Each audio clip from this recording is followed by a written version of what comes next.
Assalamualaikum warahmatullahi wabarakatuh.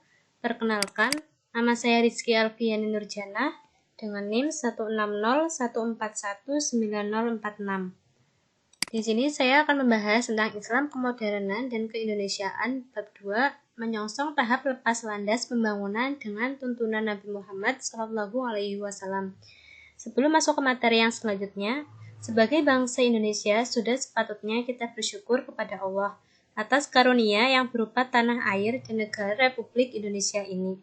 Kita juga sepatutnya dengan tulus bersyukur kepada Allah atas hidayah yang diberikannya kepada para pendiri Republik kita untuk menerapkan Pancasila sebagai dasar kita bermasyarakat dan bernegara. Materi yang pertama yaitu Islam, ajaran sikap pasrah kepada Tuhan. Islam adalah sebuah kata dalam bahasa Arab yang berarti pasrah, yakni pasrah kepada Allah. Semua agama yang dibawa Nabi mengajarkan pasrah kepada Allah. Siapapun yang berpegang pada ajaran agama Islam akan memperoleh kebahagiaan, baik di dunia maupun di akhirat. Yang kedua, seruan kepada umat manusia. Dalam kitab suci ditegaskan bahwa manusia dihadapkan kepada pilihan moral dan fundamental. Manusia tidak akan mampu menentukan sendiri kesucian hidupnya sebagaimana dia suka. Maksudnya adalah manusia diberikan kebebasan untuk memilih. Namun, dia tidak sepenuhnya menguasai jalan hidupnya sendiri. Manusia diseru untuk tidak menganggap enteng hidup. Hidup manusia tidaklah diberikan Tuhan untuk hal yang sia-sia. Dijelaskan dalam Quran Surat nomor 23 ayat 115. Maksud lain yaitu manusia diseru untuk menjalani hidup dengan penuh kesungguhan, yakni menjalani kehidupan dalam suasana akan kesadaran kehadiran Tuhan. Di hadapan manusia tersedia dua pilihan jalan hidup, yaitu jalan hidup karena iman. Maksudnya yaitu yang mengejawantah atau melaksanakan dalam amal perbuatan orang soleh. Yang kedua, jalan hidup tanpa iman dan amal soleh. Maksudnya yang menuju penghancuran harkat dan martabat kemanusiaan. Yang ketiga, islah, tugas utama kekhalifahan manusia.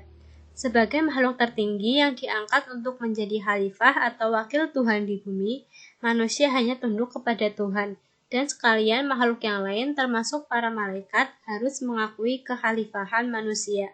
Tugas utamanya yaitu membangun kehidupan di bumi dengan sebaik-baiknya. Tugas lainnya melaksanakan program mengembangkan kehidupan yang layak dan yang berkenan pada Tuhan atau diridhoinya. Untuk melaksanakan tugasnya, Tuhan memberikan kemampuan dan bakat alami untuk mengenali sendiri mana hal yang buruk dan hal yang baik. Maksud dari hal yang buruk yaitu menjauhkannya dari kebenaran, dan hal yang baik maksudnya itu mendekatkan dirinya pada kebenaran. Karena itulah salah satu tugas para nabi sebagai pengajar tentang kebenaran ialah membangun kehidupan layak di bumi, suatu bentuk kehidupan yang diridhoi dan sebagai kelanjutan tugas kemanusiaan itu sendiri.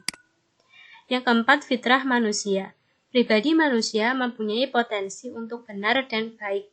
Sikap yang benar dalam pergaulan haruslah didahului oleh sikap positif yaitu husn al-azan atau prasangka baik. Sikap negatif yaitu su'al azan atau prasangka buruk adalah sikap pengingkaran akan fitrah manusia secara terselubung, sehingga termasuk perbuatan dosa. Fitrah menghasilkan penilaian yang positif serta pandangan yang optimis tentang manusia. Selain tentang positif, kenyataan lain yaitu negatif menimbulkan pandangan bahwa manusia adalah makhluk yang lemah. Fitrah menjadi pangkal adanya segi-segi yang positif tentang manusia dan kemanusiaan.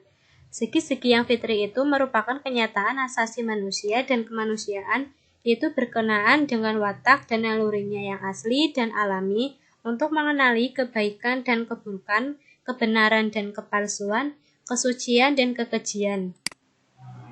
Yang terakhir yaitu kebebasan beragama, keadilan dan musyawarah. Dalam hal beragama, sebenar-benarnya ajaran adalah ajaran agama. Tapi agama dilarang untuk dipaksakan kepada orang lain. Bahkan Nabi Muhammad SAW pun tidak bisa memaksa orang lain untuk mengikuti agama beliau. Prinsip kebebasan beragama adalah sangat sentral dalam tatanan sosial dan politik manusia. Dalam hal keadilan, salah satu sifat terpenting masyarakat beriman kepada Allah yang percaya kepada Tuhan Yang Maha Esa ialah sikap adil dan menengahi. Dalam hal musyawarah, masyarakat kaum beriman dilukiskan dalam kitab suci sebagai masyarakat yang dalam segala perkaranya membuat keputusan melalui musyawarah. Dalam tinjauan yang lebih mendalam, musyawarah tidak hanya merupakan wujud rasa kemanusiaan saja, tetapi merupakan wujud rasa ketuhanan atau takwa. Sekian presentasi dari saya. Wassalamualaikum warahmatullahi wabarakatuh.